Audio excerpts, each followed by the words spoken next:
There's a well-known secret to understanding the spirit of a place like paradise. It's best found under the bright lights of Friday night, where church is a gridiron and the opening sermon is always performed by Johnny Cash. You can run on for a long time. For a long time, since the early 1950s, the blessings of hard-knock high school football have been part of the tapestry of paradise. Under legendary coach Rick Prince, 10 league championships in the past 22 seasons alone. And in 2018, the Bobcats were poised for another run until the morning of November 8th. Everyone lost their home, 90% of the people I knew. On that day, the campfire became the deadliest and most destructive wildfire in California history, wiping out nearly 14,000 homes in a matter of hours, 85 lives lost. The town was obliterated, but miraculously, after the smoke cleared and the embers cooled, Coach's house was still standing. Friday morning after the fire, I said, if our house is there, that's a sign that God wants me to stay here. Paradise, once nearly 30,000 strong, was down to a population of just over 2,000.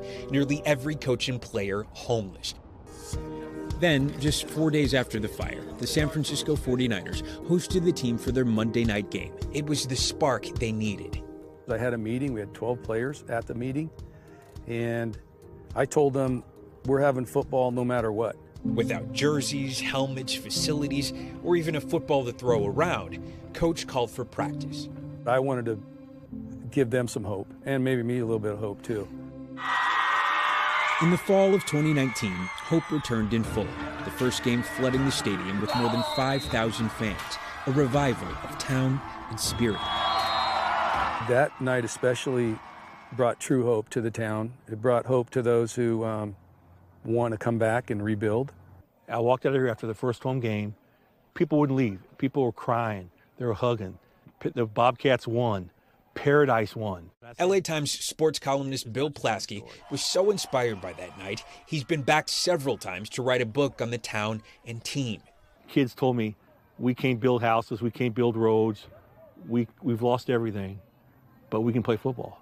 I've been with these guys since I was like 7 years old, so it feels happy. Through both the fire and the COVID-19 pandemic, even though his family was forced to relocate to San Diego, running back Tyler Harrison chose to stay, bunking with friends and coaches, remaining dedicated to Paradise and the team.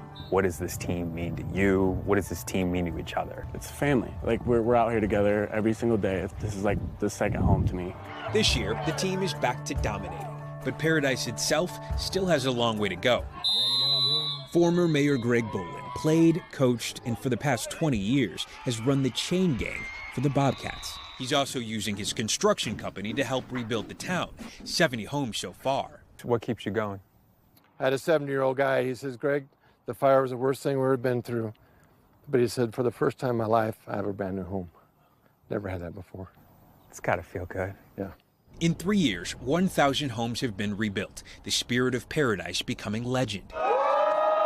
Sunday, the 49ers hosted the Bobcats once again, presenting them with a symbolic jersey and honoring them during the national anthem. You can see it in the eyes of everyone in town. An aura of resilience in the face of adversity.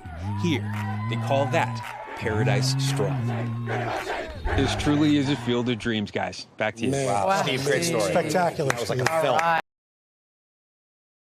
Hey, thanks for watching our YouTube channel. Find your favorite recipes, celebrity interviews, uplifting stories, shop our favorite deals, and so much more with the Today app. Download it now.